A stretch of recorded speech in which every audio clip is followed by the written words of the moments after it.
Goku is a Saiyan. This was first revealed when Raditz came to Earth confirming Goku as an alien species.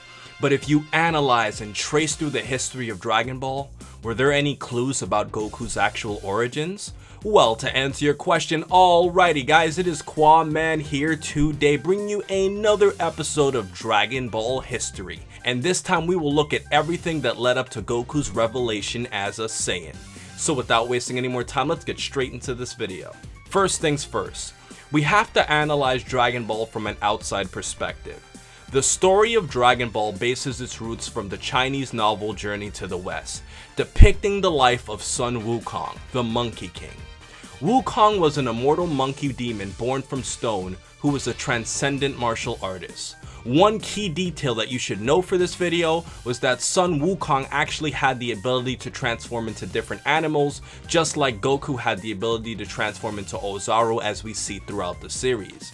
Also, like Wukong, Goku also fights with a magical staff in the Niobe or power pole and also rides on a cloud as we see him using the Kinto-un or the Nimbus cloud if you want to go with the English dub. Fast forward to the future, and it is later revealed that Goku landed on Earth in one of the spherical pods like what Raditz used. This takes a nod to the magical stone egg that Wukong was born from. So with all of this said, all of this information so far suggests that Toriyama obviously did not conceive of Goku as at least a regular human in early Dragon Ball. This is proven even further as Toriyama originally wanted to make Goku an actual real monkey, but changed that idea later on as seen in his two predecessors to Dragon Ball. The first predecessor is the one-shot manga called Dragon Boy. Dragon Boy depicts the life of a young mysterious boy named Tantin. Unlike Goku, however, Tantin has a pair of dragon wings instead of a tail. Like Goku, Tantin lives away in isolation with very little human contact, which prompts his interest in the female species. This is shown when he came in contact with the princess of the Flower Country, who serves as the prototype for Bulma based on appearance and personality. This was one of the predecessors that showed Toriyama's concept of a humanoid boy designed for Goku before Dragon Ball. The other predecessor is the Adventures of Tongpoo. In this case, the basis for Goku's character was a young cyborg boy in Tongpoo who was sent from Earth to go out and investigate alien planets. Similar to both Dragon Boy and Dragon Ball, there is a girl named Plamo who served as another basis for Bulma like the princess of the Flower Country did in Dragon Boy. However, the difference this time is that Tongpoo, or Goku in essence, was the one who actually showed up with technology, and Plamo, or Bulma in this case, is the one who was actually shocked to see all of the technological advancements that Tongpoo had, as opposed to what we saw in Dragon Ball. So what do we have here? Well, by looking at these two predecessors to Dragon Ball, we can get an idea that although Toriyama didn't think of a specific concept for Goku as a Saiyan at this point, he definitely played around with the story of Journey to the West in these two stories. For Dragon Boy, he had the idea of Goku being a humanoid earthling with a unique physical characteristic in his dragon wings. In Tongpoo, he played with the idea of a space traveler. I should also point out that if you study Toriyama, he has said before that Goku's hairstyle was loosely based on Astro Boy, so the concept of a cyborg Goku should not really be that much of a surprise. So, what's our next clue? Well, we move on to the Red Ribbon Army arc. In the anime, when Goku fights against Major Metallotron, there is a brief scene where Goku is seen being scanned. In it, the scanner states, "Look, aliens." But is this relevant to Goku being an alien?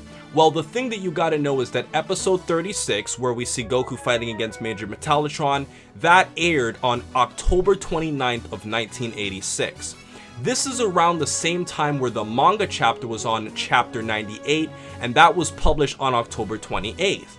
However, the manga chapter that was featured at that moment of time was the beginning of the Fortune Teller Baba arc. This says that this may have been something purely evident for only the anime adaptation, as the scanning was never shown in the manga, but it at least suggests that the idea of Goku being an alien came to mind for the anime staff. But the key point to this video is to actually take a look at Toriyama's direct statement on this topic itself. In the Daishenzu 4 interview, Akira Toriyama was asked about Piccolo's origins and if he always thought of Piccolo as an alien. Toriyama states, "Of course I didn't think that at all. The Saiyans were like that as well. When I thought up Goku's tail and the Ozaru, I didn't think Goku was an alien or anything. Piccolo either, because I thought that up when God came out. But this actually gives us a clue into when Goku was thought of as an alien as well." Let's look at another Toriyama interview. In a Tenkaichi Densetsu interview, Toriyama was asked about the origins of Goku. In it, he said, "I'd hardly thought out anything. I hadn't come up with the concept of him being an alien until Vegeta came, and I think I originally meant his giant ape form to just be a transformation like a werewolf. For it to turn out over the course of the writing that Goku's really an alien was something that even took me by surprise. At any rate, I had really only thought, I'll make a motif of Journey to the West with a little bit of Kung Fu thrown in.